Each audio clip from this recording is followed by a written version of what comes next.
Hello everyone, good afternoon. Welcome to KM Inter College, Sahaspur Mathia, Bikapur, Ayodhya. My name is Sarita. बच्चों, आज की हमारी class है कक्षा 7 की पुस्तक कला एवं संबंधित कला. विषय सूची लेसन 1 से लेकर लेसन 20 तक दी गई है. लेसन 1 है आपका शिल्प कला, अर्थ परिभाषा, शाखाएं एवं उपयोगिता. कला. मनुष्य स्वभाव से ही कला प्रेमी है, अतः कला मानव के जीवन में एक महत्वपूर्ण भूमिका निभाती है. इसलिए वह अपने जीवन के प्रत्येक क्षेत्र में सुंदरता चाहता है. सुंदरता को विकसित करने का उत्तम साधन है कला. जो सुंदरता को विकसित करता है उसका नाम है कला. कला के द्वारा ही व्यक्ति अपने आप को या किसी भी वस्तु को सुंदर बना सकता है. अतः कला मानव जीवन के विभिन्न पक्षों को अच्छे एवं सुंदर ढंग से प्रस्तुत करने की कोशिश है.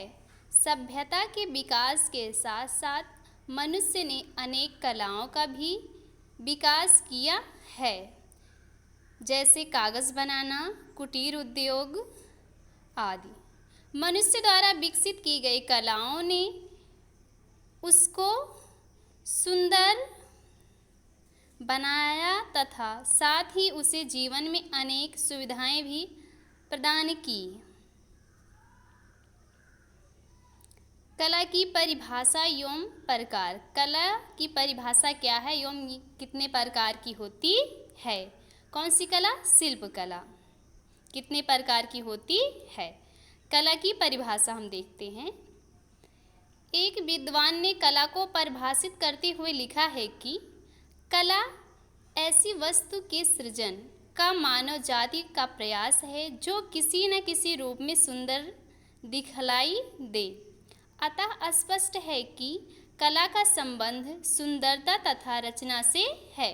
कला का संबंध किससे है? सुंदरता तथा रचना से होता है. किसी भी ऐसी क्रिया को कला नहीं कहा जा सकता जिसमें तोड़ फोड़ या बर्बादी हो. कला सदैव आनंददायक होनी चाहिए, चाहे वो देखने से हो या सुनने से. इस प्रकार कहा जा सकता है कि जीवन में आनंद प्रदान करने, जीवन में सरसता एवं सुंदरता लाने वाली रचना ही कला है. कला का क्षेत्र अत्यधिक विस्तृत है, यानी कि बहुत बड़ा है. अध्ययन की सुविधा के लिए समस्त कलाओं को 2 भागों में बांटा गया है. नंबर 1 है ललित कलाएं. कौन सी कलाएं? ललित कलाएं. ये कलाएं भावनात्मक होती हैं, जो हमारे भाव को प्रकट करती हैं. जैसे कि हम कोई चीज़ देख रहे हो या सुन रहे हो जिससे हमें आनंद प्राप्त होता है, ये हमारे भावनाओं के ऊपर निहित होती हैं. अतः इनका संबंध मन तथा हृदय से होता है. इन कलाओं को देखने एवं सुनने से आनंद की प्राप्ति होती है. यह कलाएं मन को मुग्ध करने वाली होती हैं. ये कलाएं क्या करती हैं? हमारे मन को मुग्ध कर लेती हैं, यानी कि अपनी तरफ आकर्षित कर लेती हैं तथा अंतर्मन को छू लेने वाली होती हैं. इन कलाओं में संगीत, चित्रकला, काव्य, नाट्य आदि प्रमुख हैं. ये कौन सी कलाएं थी? ललित कलाएं. दूसरा नंबर है शिल्प कलाएं. शिल्प कलाएं उपयोगी हैं. हाथ का उपयोग किए जाने के कारण ये हस्त शिल्प कलाएं कहलाती हैं. इन कलाओं के द्वारा मानव अपनी इच्छा के अनुसार वस्तु में परिवर्तन करके उस वस्तु को सुंदर, आकर्षक व उपयोगी रूप दे सकता है. किसके द्वारा? अपनी इच्छाओं द्वारा और हाथ के द्वारा. शिल्प कला को अंग्रेजी में क्राफ्ट कहा जाता है. शिल्प कला को अंग्रेजी में क्या कहा जाता है? क्राफ्ट. क्राफ्ट शब्द 5 अक्षरों C+R+A+F+T से मिलकर बना है. इसमें से प्रत्येक अक्षर विशेष अर्थ प्रकट करते हैं जैसे। सी कटिंग एंड क्लीनिंग, काटना और साफ करना।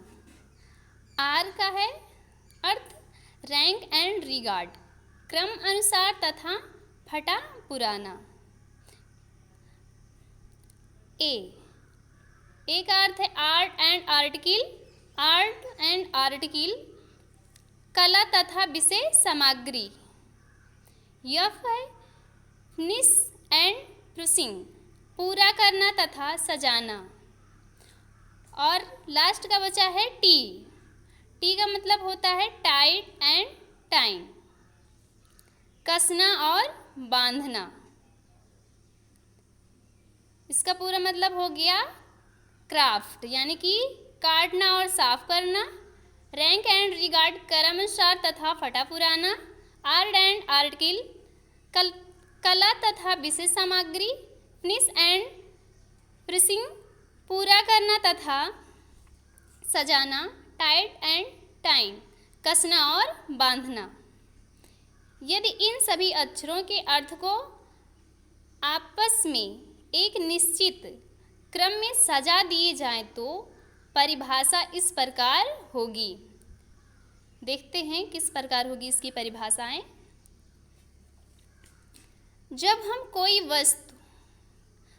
कोई वस्तु सुंदर एवं उपयोगी वस्तु बनानी होती है, यानी कि किसी भी वस्तु को हमें सुंदर एवं उपयोगी बनाना होता है, तो आवश्यक सामग्री को हम चतुरता से काटकर कलात्मक ढंग से उसे कसकर बांधते हैं और पूरा करके सजाते हैं।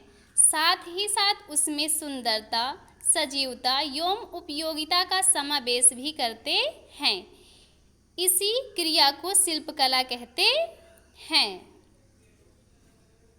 बच्चों, आज की हमारी क्लास यहीं समाप्त होती है। कल फिर मिलेंगे।